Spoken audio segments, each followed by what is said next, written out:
خواہ وہ کسی بھی طرح سے کسی بھی سینس میں لکھی گئی ہے، اس میں کہیں نہیں لکھا کہ 1 جنوری کو اقوام عالم میں دنیا میں جتنے بھی لوگ ہیں ان کی قسمت کا حال پڑھا جاتا ہے۔ اب تو حالت یہ ہے کہ ایک اسٹرونومسٹ ہے، وہ بیسیکلی موجود ہے علم سیارگان کا، ٹھیک ہے،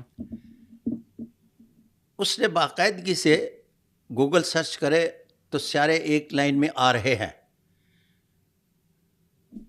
ہیں، کسی جگہ اس نے نہیں لکھا کہ اس کے زمینی سیارے پر کیا اثرات ہوں گے،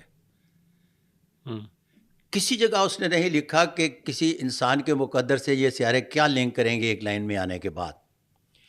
1 جنوری سے اب تک جتنے بھی اسٹرولوجر ہیں انہوں نے تو تڑتھلی بچائی ہوئی ہے، جس طرح سے آپ کہتے ہیں کہ یہ 5 سیارے ایک لائن میں آ گئے، وہ کسی کا اقتدار جا رہا ہے، کسی کا آ رہا ہے، اور اخیر کر دی ہے یہ اور گوگل سرچ کرے انہوں نے بڑی دیر کا ڈالا ہوا ہے کہ جناب 5 یہ سیارگان جو ہے ایک لین میں آ جائیں گے اس جنوری کو، تو انہوں نے تو تڑتھلی ڈالی ہوئی ہے۔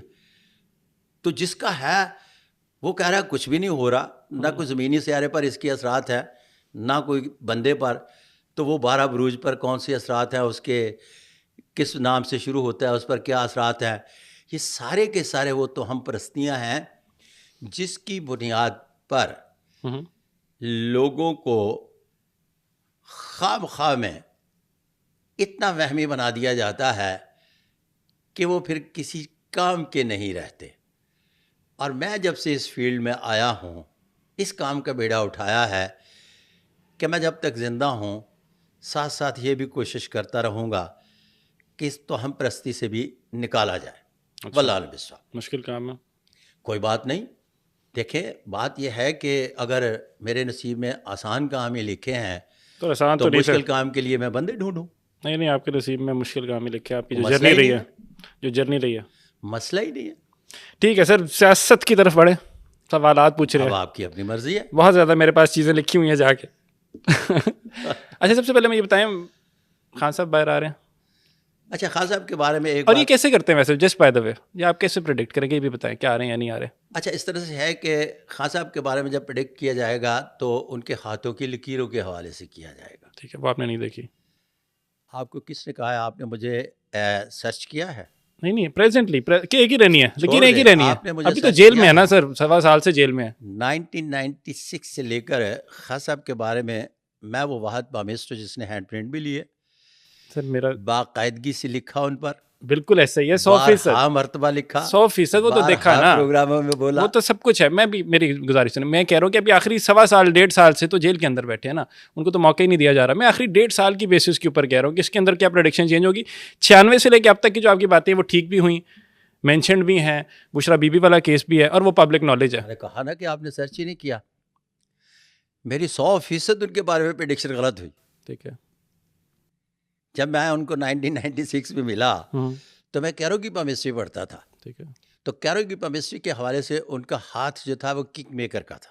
ٹھیک ہے، تو میں نے جو پہلی پیشگوئی کی ان کے بارے میں وہ کہا کہ خان صاحب کنگ نہیں بن سکتے، کنگ میکر رہیں گے، ٹھیک ہے، اور اس کے بعد یہ میری 100% پیشگوئی غلط ہوئی، بالکل ایسے، جس پر میں نے باقاعدہ پوری قوم سے معافی مانگی ٹھیک ہے، اور کہا کہ جناب میں جس وقت تک اس کی علمی توجہ پیش نہیں کرتا اس وقت تک میں اگلی پیشگوئی نہیں کروں گا، اور میں 5 سال تک ٹیلی ویژن پر نہیں آیا، اور پھر میں new laws of palmistry by Sadiq Malik palmist لے کے آیا، اور اس میں بتایا کہ خان صاحب کے ہاتھ پر یہ 2 علامات، ڈبل راجا یوگ، اور یہ وہ علامات ہیں جس کی بنیاد پر یہ کنگ کا ہاتھ ہے، کنگ میکر کا ہاتھ نہیں۔ اور یہ مجھے اس کا ادراک 2018 سے پہلے ہو گیا تھا۔ کیوں؟ اس لیے کہ میں نے new laws of palmistry by Sadiq Malik palmist پر کام باقاعدہ سے کرنا شروع کر دیا تھا۔ اگلا سوال۔ نہیں، اسی سوال کے اوپر ہم واپس آئیں گے کیونکہ میں وہیں پہ اڑا ہوا ہوں کہ یہ ساری باتیں ٹھیک ہیں، اسٹیٹڈ ہیں، فیکٹ ہے۔ ایک سادہ سا سوال ہے، اگر آپ کو جواب نہیں ہے تو آپ کہیں گے معلوم نہیں یا پاس، ٹھیک ہے؟ میں پوچھ رہا ہوں کہ 2025 کے مطابق صادق ملک صاحب کو کیا لگتا ہے، خان صاحب باہر آ رہے ہیں یا نہیں آ رہے؟ پاکستان کا واحد پامسٹ ہو، یہ آپ سے بحث ہوگی تھوڑی سی تو اس لیے بول رہا ہوں، بحث تو نہیں ہے، ادروائز آپ میرے سارے پروگرام اٹھا کر دیکھ لیجئے گا، میں نے کسی پروگرام میں کبھی ماضی میں نے کیا کہا کے حوالے میں ڈسکس نہیں کیا اور نہ میں ڈسکس کرتا ہوں. آج مجھے بحالت مجبوری باقاعدگی سے کرنا پڑ رہا ہے تو آپ معاف کیجئے گا. اس طرح سے ہے کہ خان صاحب کے حوالے سے جتنے بھی لفظ کیا استعمال کر رہا ہوں, جتنے بھی, ٹھیک ہے, جتنے بھی, ایک کو بھی نہیں نکال سکتے. ماسوائے میرے سب نے ڈیٹے دی کہ اس ڈیٹ کو خان صاحب جیل سے باہر آ جائیں گے, اور میں واحد مامسٹ ہوں جس نے ان کے بارے میں ایک بار بھی یہ نہیں کہا کہ وہ رہا ہو رہے ہیں اور اس ڈیٹ کو باہر آ رہے ہیں.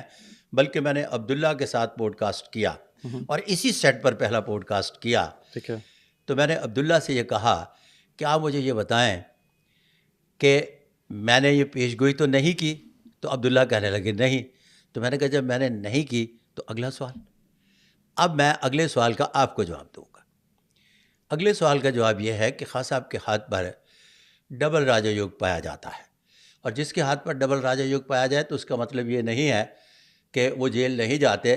جہاں سن لائن اور لک لائن کا کمبینیشن نہیں بنتا وہاں مقدمات بھی ہوتے ہیں, جیل بھی جاتے ہیں. بیرون ملک سفر جو ملک بدر کیے جاتے ہیں اپنی وجہ سے خود ساختہ ملک بدری بھی ہوتی ہے. تو اس قسم کی 1000 قسم کی وجوہات آ سکتی ہیں. راجہ یوگ کا سمپل مقصد یہ ہے کہ جس ہاتھ پر پایا جائے جہاں مقدر اور سکسیس لائن جسے شہرت کی لکیر بھی کہتے ہیں کمبینیشن بناتی ہو وہاں وہ اقتدار میں آتا ہے. اگر پولیس میں ہو تو آئی جی بنتا ہے, ڈی ایم جی گروپ میں ہو تو چیف سیکرٹری بنتا ہے, اگر وہ کسی بھی ادارے میں کام کر رہا ہو تو پرائیویٹ گروپ آف انڈسٹریز میں وہ چیئرمین کے اختیارات تو آپ موسٹ پوزیشن پہ جاتا ہے. ٹھیک ہے, باقی فیڈرل سیکرٹری بنتے ہیں. ٹھیک ہے, 22 میں چیف سیکرٹری بنتا ہے. ٹھیک ہے, اسی طرح سے ڈبل راجہ یوگ کے ساتھ خان صاحب کے ہاتھ پر ابھی تک میں کہتا رہا ہوں کہ مقدر کی لکیر بکھری ہوئی ہے جس کی وجہ سے ان کی رہائی ہوتے ہوئے دکھائی نہیں دیتی. ان کی ہتھیلی گہری ہے. گہری ہتھیلی ہونے کی وجہ سے ان کے سارے کام 90 دن کی بجائے 120 دن میں ہوتے ہیں, اور لکیریں بھی موٹی ہیں جو اس بات کو سٹیمپ کرتی ہیں کہ اگر ہتھیلی گہری ہو تو لکیریں بھی موٹی ہوں تو واقعی 90 دن کی بجائے 120 دن میں کام ہوتے ہیں. تو اس پنجرے میں جو قیدی پڑا ہوا ہے پرندہ, اس سے اب باہر تو نکلنا ہے, تھوڑا وقت ابھی باقی ہے, بہت لمبا چوڑا نہیں. واللہ علیہ السلام. Good enough. آپ نے کافی بریکنگ ایک ہمیں کانٹینٹ دیا. واللہ علیہ السلام. چلیں جی, remains to be seen, because ایک طرف مقدر کی لکیریں بولتی ہیں, دوسری طرف پاکستان میں کوئی اور آوازیں بھی آتی ہیں, تو اس لیے ان کو بھی تو رکھنا ہوتا ہے نا سامنے, پھر اس لیے تھوڑا سا مشکل ہو جاتا ہے. اچھا سر, مجھے بتائیں کہ ذاتی طور پر کس کو پسند کرتے ہیں؟ اگر کسی ہم پوچھیں بلاول بھٹو یا مریم کی بات کریں, مستقبل کے لیڈران کی بات کریں. ذاتی پسند و ناپسند میری ہے ہی کوئی نہیں. اچھا, نہیں ہے, بالکل نہیں ہے. اگر میں ذاتی پسند و ناپسند پہ جاتا تو پھر اس کا مطلب ہے کہ میں اس پروفیشن میں سروائیو کرنا میرے لیے مشکل ہو جاتا.